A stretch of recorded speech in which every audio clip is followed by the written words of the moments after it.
Issue 195. Sonic's parents ask Uncle Chuck where Sonic is while all concerned.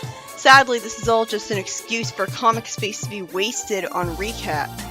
With Rosie threatening Scourge, Sonic tells Amy to go check on Buns, who complains that Amy had smashed the Omega unit to pieces, but then shows that it has a rocket under it that'll let her go back home just fine. Meanwhile, Eggman has Metal Sonic being rebuilt. Snively then is genre savvy like an audience surrogate, lampshading, "One would think you'd just build an army of them instead of sending them one at a time, but who am I to question genius?" Eggman, not listening, tells him to get the engine just powerful enough to jump between zones, letting Metal Sonic follow Sonic no matter what. Snively says it's overkill, even though he was just suggesting overkill in the form of an army of Metal Sonics, and then reveals that his pen pal was a she. Did she tell him her gender unnecessarily? Metal Sonic then conveniently is able to warp away, but Eggman reacts like it's not so conveniently because he complains that it's supposed to wait for his command. Why does he care? Silver says that he has a super warp ring, Marianne is told to stay home, and Robin touches the warp ring so that he can think about Freedom HQ and therefore create a portal to it. Why are Silver's text boxes looking so different from everyone else's?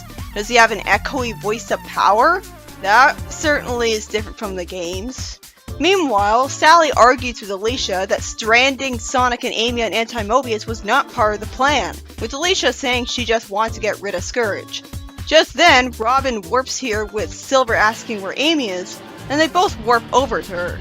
Sally orders Tails to get the Star Post up and running now, and then Scourge immediately has some confusing dialogue, where first he tells Sonic that he ruined his fun, and then says that he conquered his planet in weeks, even though he said earlier they conquered his planet in days.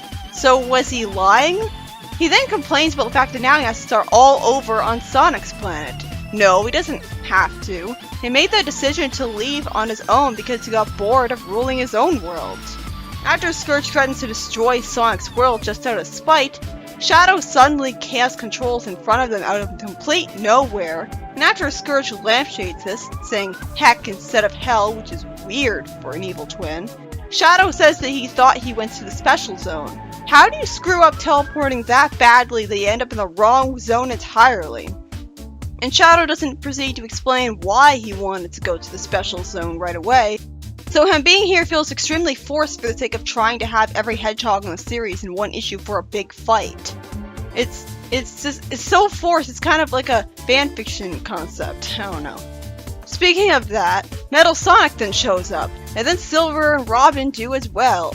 After some brief confusion from everyone wasting panels reacting to each other, a big fight begins. And after Silver is really confused trying to find out which one of is Sonic because his damn future didn't have a picture of what he looked like anywhere, while conveniently still keeping Sonic's name on record, Silver says he's here to destroy the world's greatest hero.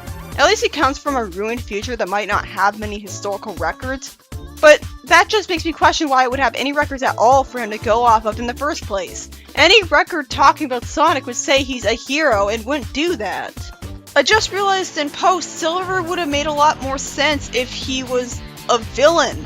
If he was working for a villain like a future Mammoth Mogul and was sent to the past to destroy Sonic. But instead, he's a good guy, and yet he's stupid enough to think Sonic's evil. It just doesn't work. It doesn't work as well if they do it like 06 just because that's how it was in the games.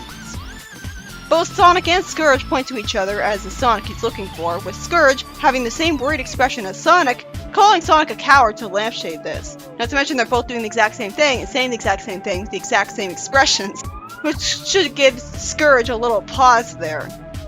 Silver then figures out which one is Sonic because the Metal Sonic's blue, and attacks Sonic, calling him a traitor. Silver explains that he thinks one of the Freedom Fighters turns on the others and destroys them, dooming his future.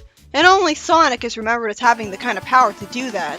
And instead of anyone pointing out that the traitor might have been Fiona using an explosive or something, Robin just questions Silver for believing the legend so easily and says Sonic's a hero. Then Scourge says he doesn't think Robin has an evil twin and wonders if his evil twin was killed by his brother. Where did he get that idea so easily?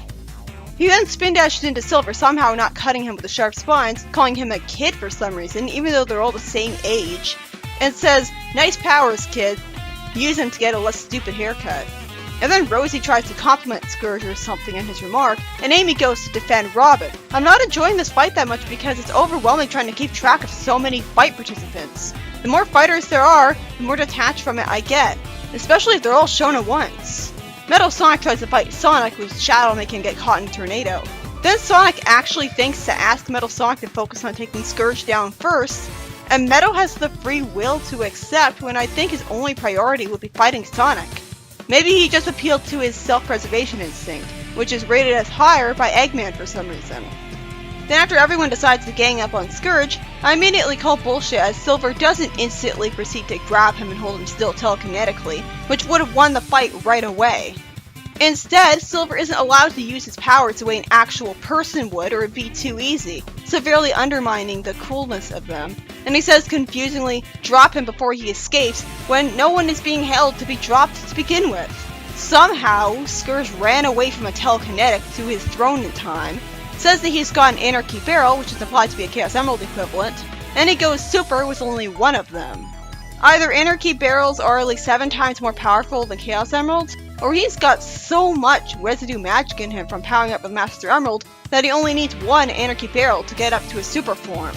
Either way, while it makes sense for him to store the Anarchy Barrel here as a surprisingly clever last resort, surprisingly clever, although Sonic also has moments of cleverness. And it also makes sense that he wouldn't just use it to go super right away because of his ego. He shouldn't have been able to get here without Silver just grabbing him. Besides, I don't remember the Chaos Emeralds of Anti-Angel Island being called Anarchy Barrels, unless Scourge had them all renamed like everything else in his world. That would actually explain it. And since Scourge is fueled by negative emotions and wants to be destructive here, his super form looking needlessly menacing makes perfect sense for his character. But still, when I first saw this form, I thought it looked more like a metal Espio, with the purple fur and the black corneas. This issue was by Ian Flynn, and was pretty cluttered with every single Hedgehog character all going in for a fight with each having their own targets, with Shadow having the most arbitrary excuse ever for showing up. Same goes for Silver. I honestly don't think he ever should have even been in this comic to begin with, when this is his annoying excuse for being here.